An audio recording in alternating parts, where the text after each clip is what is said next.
Welcome to Riding Counsel with Rich Jaffe, where the open road meets expert advice. I'm Richard Jaffe, an attorney and biking enthusiast, and this is the podcast where we dive into the world of motorcycling, safety, culture, charitable giving, and riding right. So, whether you're a seasoned rider or just getting started, let's talk bikes, the road, and everything in between. Let's ride!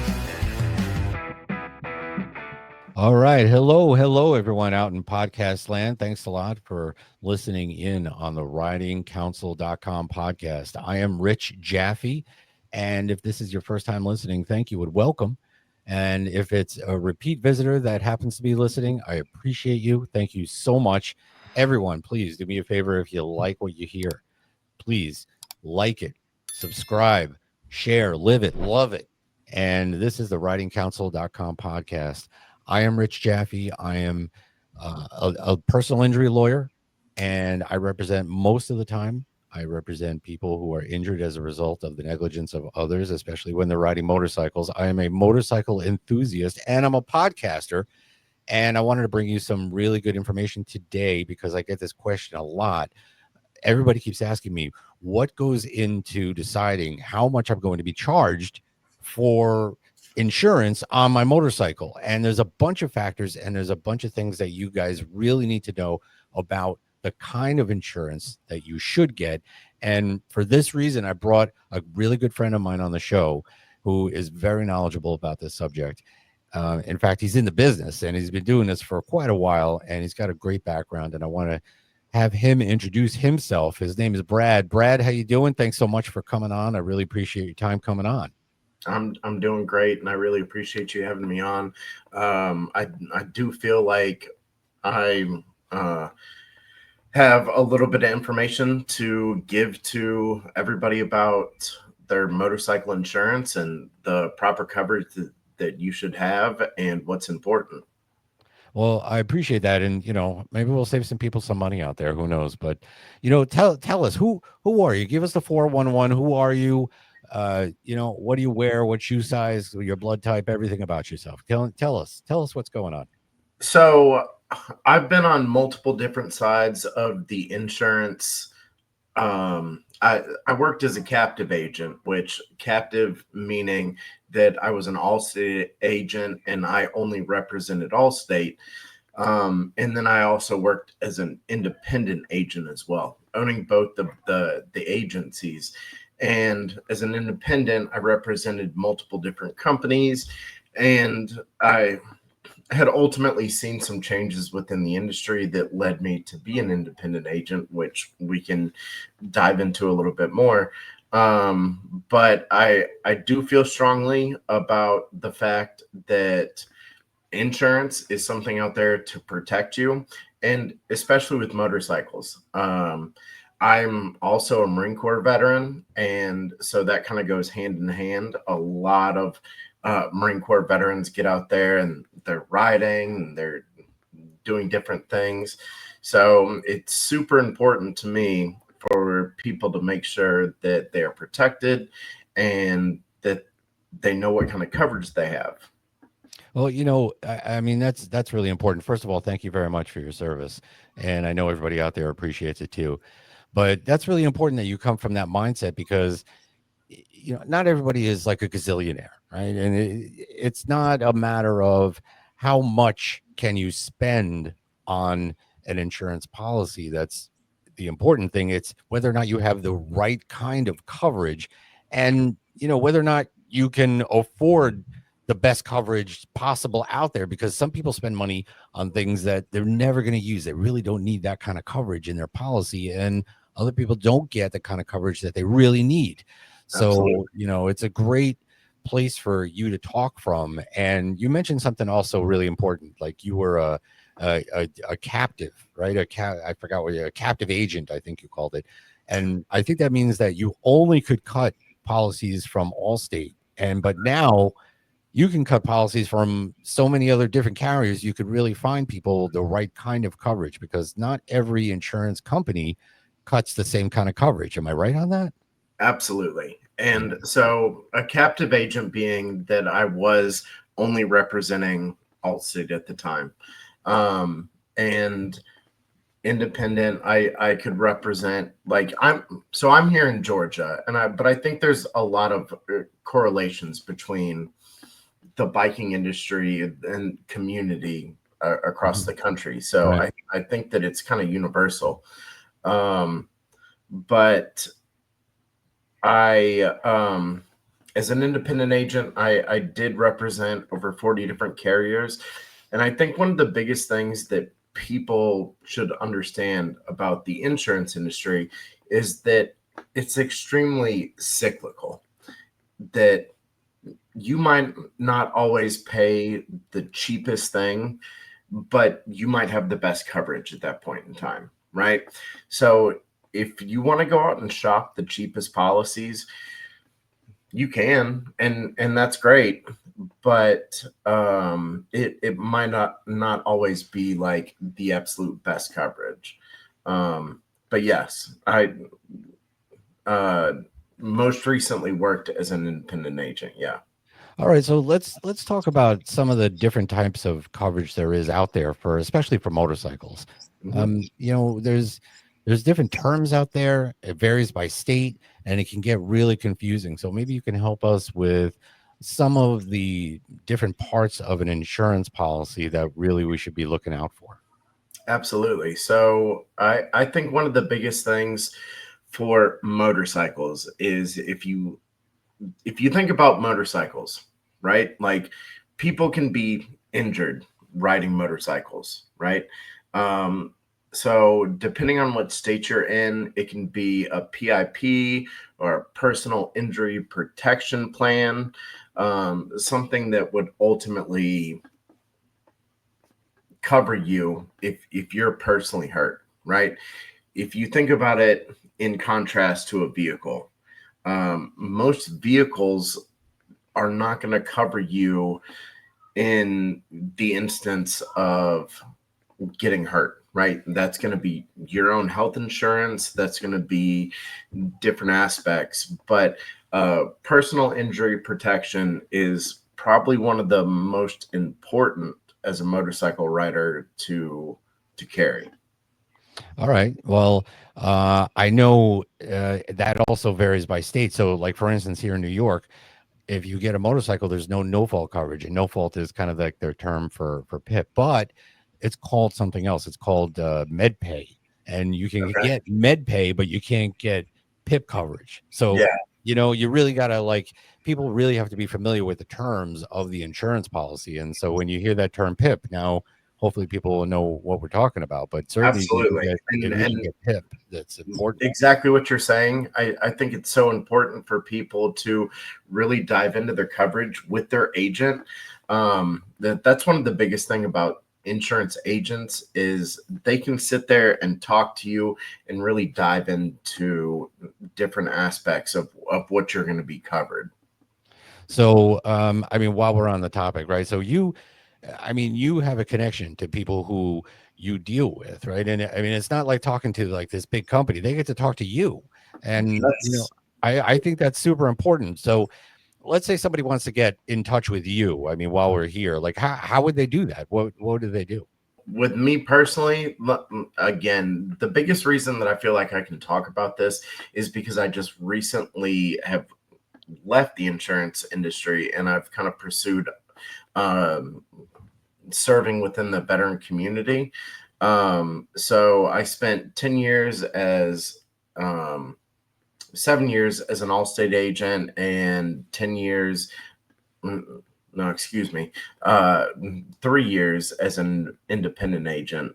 So You're in the veteran community now. You're guiding people, and you're out there. You're serving people who really need to talk to you about maybe different kinds of things. Maybe some guidance on insurance or another way. I'm assuming. networking and business communications, 100%. Like, Right. that's my biggest thing now is watching veterans get out of the military and not understanding how to navigate successful business type relationships and things like that, and how to just navigate being successful outside of the military world. So yeah, Right. that's where I am right now. Okay. Okay. So, all right. Well, what else can we talk about with respect to insurance policies? Like, what other kinds of parts are there to an insurance policy that we really have to get to know about? So when you talk about when you talk about motorcycle insurance, um, the biggest thing is obviously going to be bikes are easy to steal. So that's going to be under your comprehensive coverage.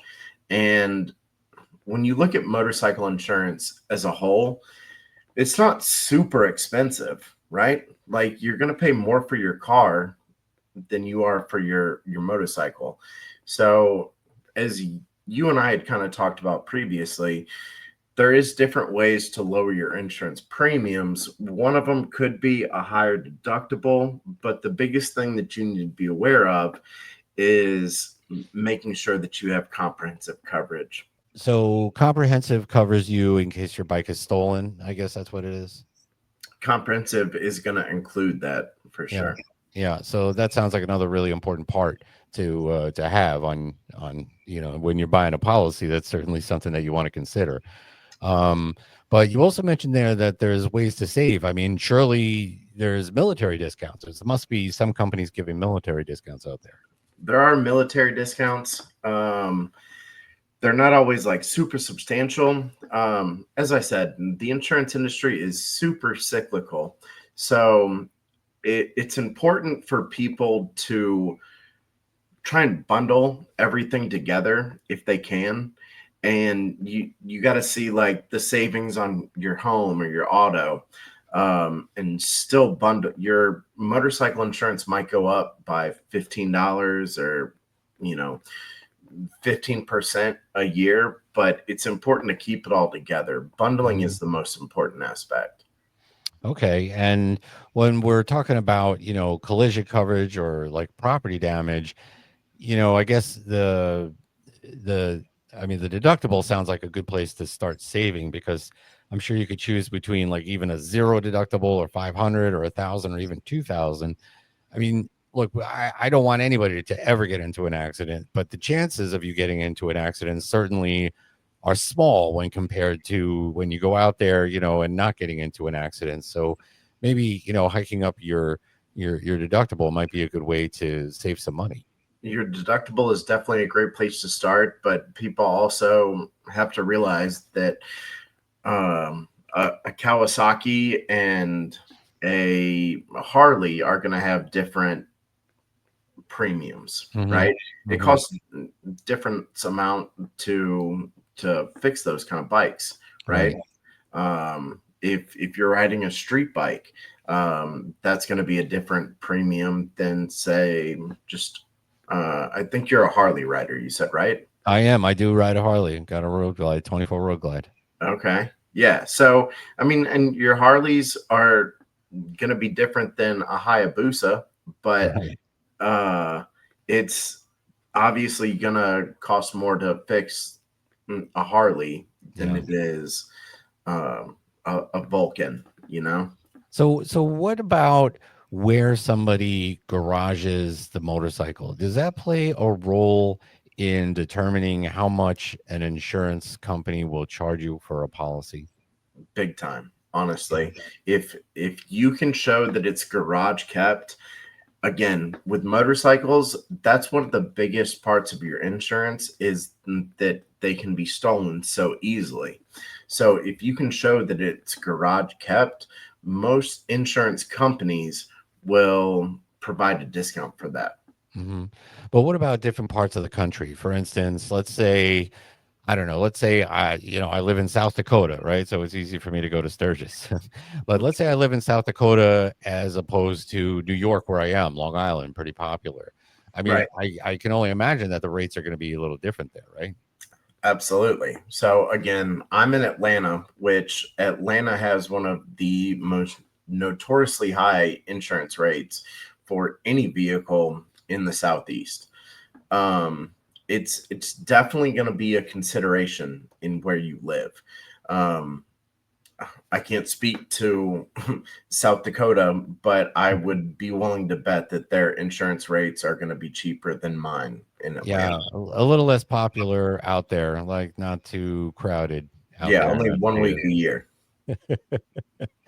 And I'd also imagine the age of the people who are going to drive the motorcycle itself. That's probably another factor that plays into how much an insurance company is going to charge a particular person. No. A 19-year-old on a GSX or GSXR versus you being on your Harley is definitely going to be a factor. Yeah. And so in Georgia, you don't technically have to have a motorcycle license to ride a motorcycle, Hmm. right?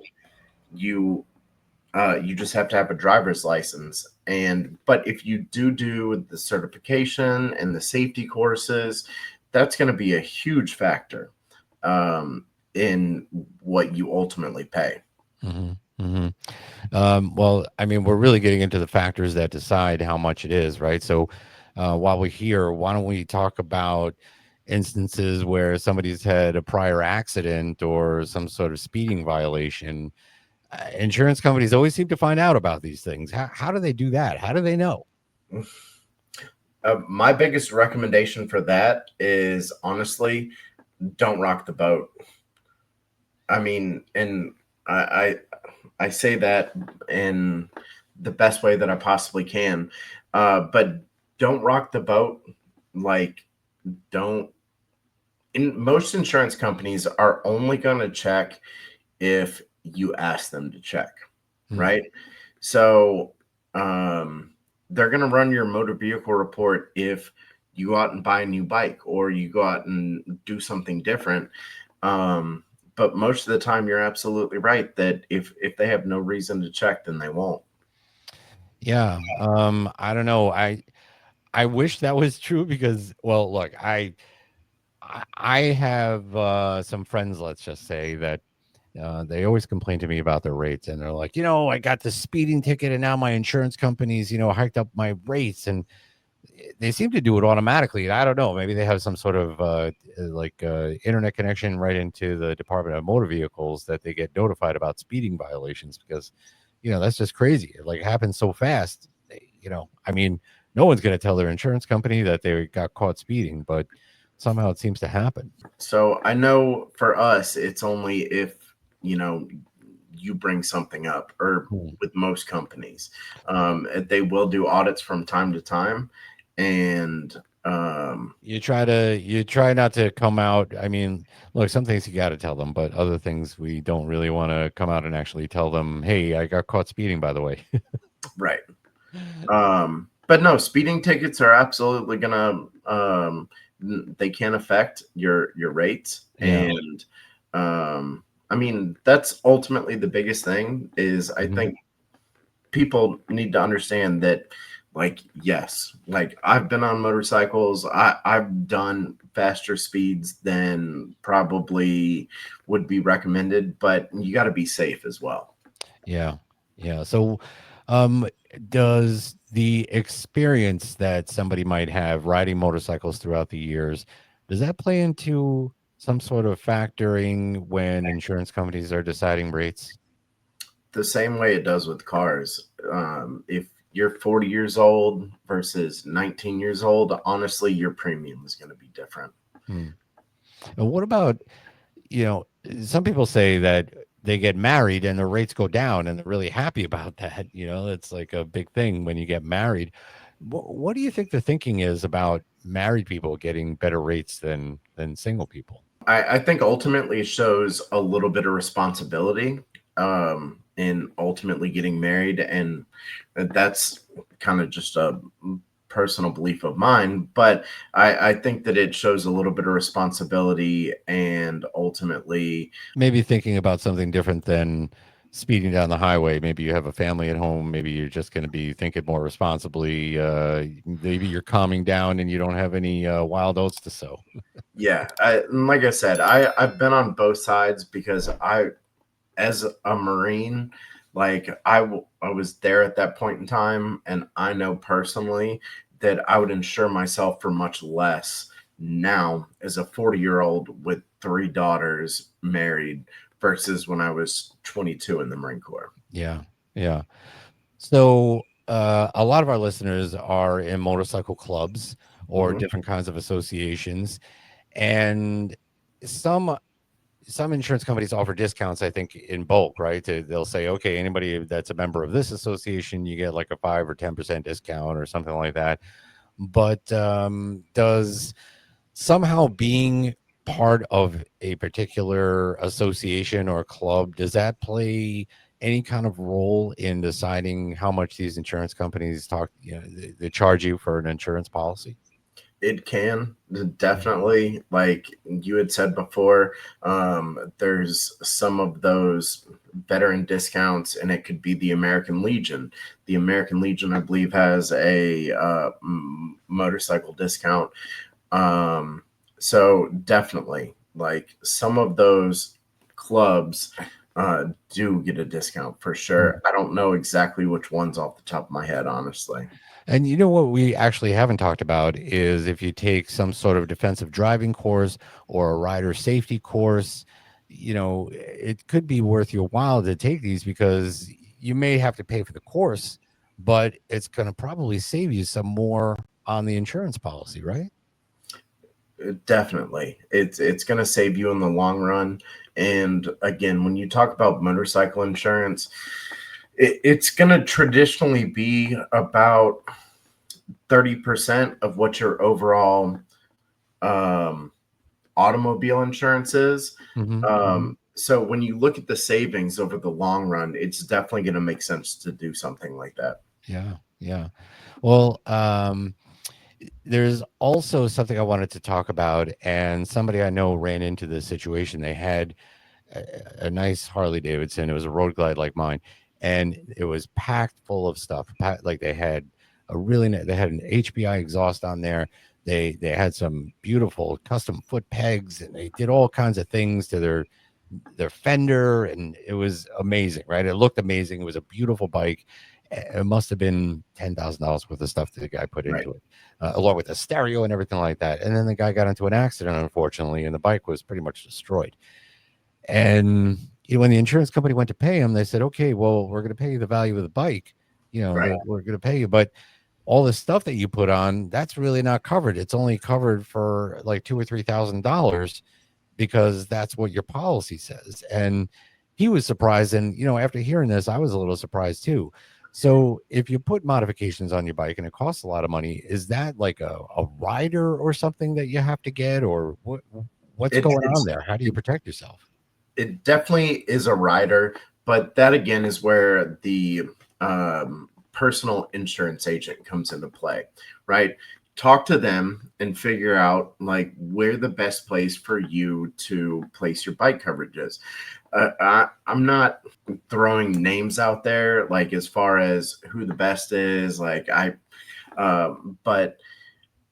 there are different companies that will cover those types of things, and there's some that will only cover it if you still bring a receipt, right? Mm, So definitely, I mean, honestly, at the end of the day, the same way with your homeowner's insurance, right? If you got a nice piece of jewelry, keep a receipt of it. Do something, to make sure that you can show that you had it.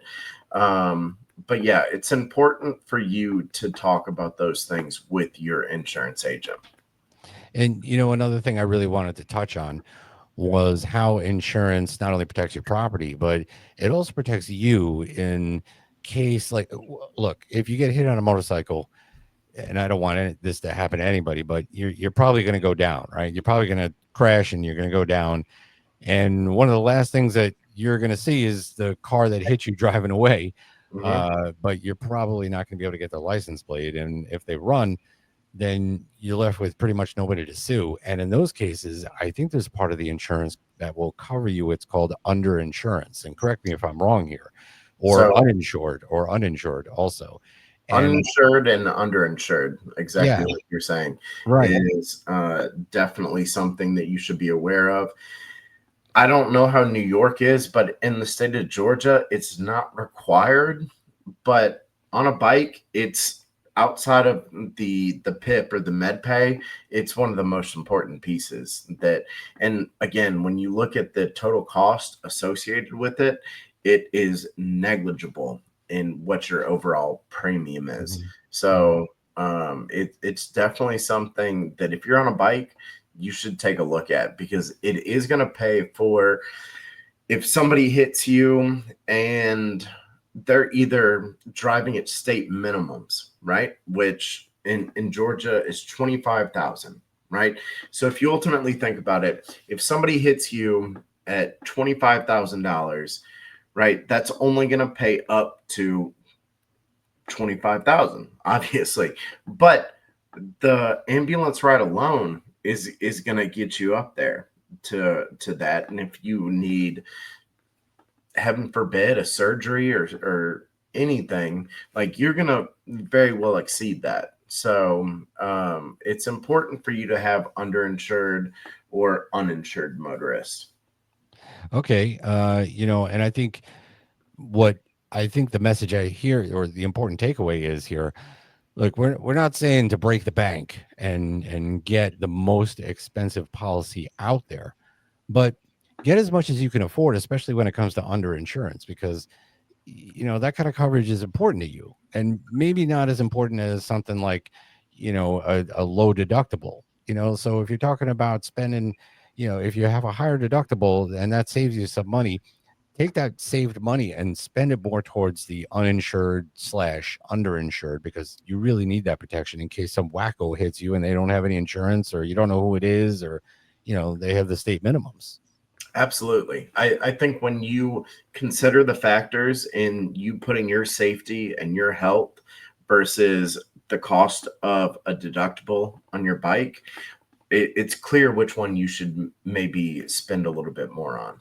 Yeah, for sure, man, for sure. So, um, I also do have a lot of this information on my website. I just want to remind everybody to visit my website when they can, and that's ridingcounsel.com, ridingcounsel.com. And look, if you have questions about insurance coverage, what an agent is versus a broker, or what kind of policy to get versus another kind of policy, drop a comment. I respond to all emails, I respond to all comments. If you want to go to my website, click the call, I'll be happy to talk to you about it. And I can put you in touch with Brad, and he could talk to you about it if you want to do that. um, but Brad, we're gonna be running out of time here pretty soon. Mhm. If you had to leave the listeners with one important message, what do you think it would be? So again, like I told you, my biggest thing is helping veterans, whether it be coming out of the military. I've seen so many veterans that they'll hop on a bike and I know two or three personally that have died on bikes, Oh, uh, and it's a big part of that community. But ultimately, I am trying to serve within the veteran community.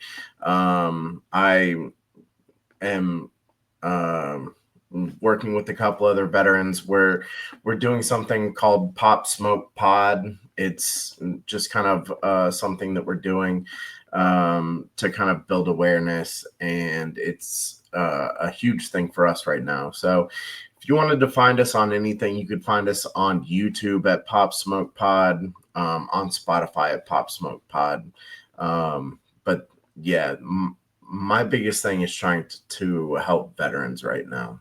that's great. That's great. And why shouldn't they? They should get all the help that they need or want. And I just want to be clear, though, it's Pop Smoke Pod, so it's POPSMOKE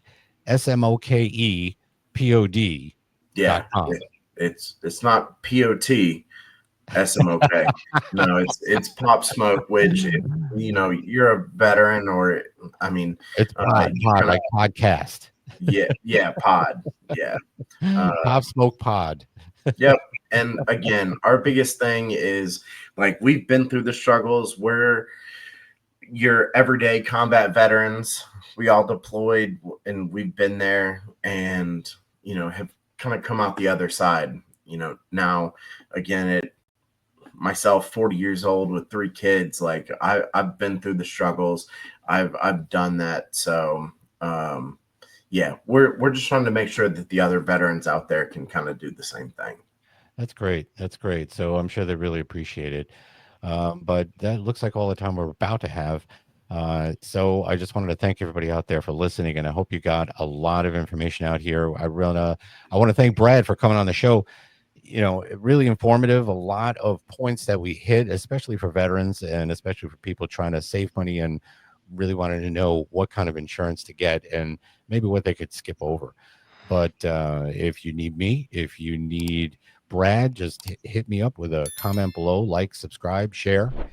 And I want everybody in the meantime, until our next episode, to ride crazy out there, ride free, but, do so legally. All right, everybody. Take care. Thanks, guys. And that's a wrap for this episode of Riding Counsel with Richard Jaffe. Thanks for tuning in. If you enjoyed the ride, be sure to subscribe, leave a review, and share with your fellow riders. Until next time, keep the rubber side down and ride safe.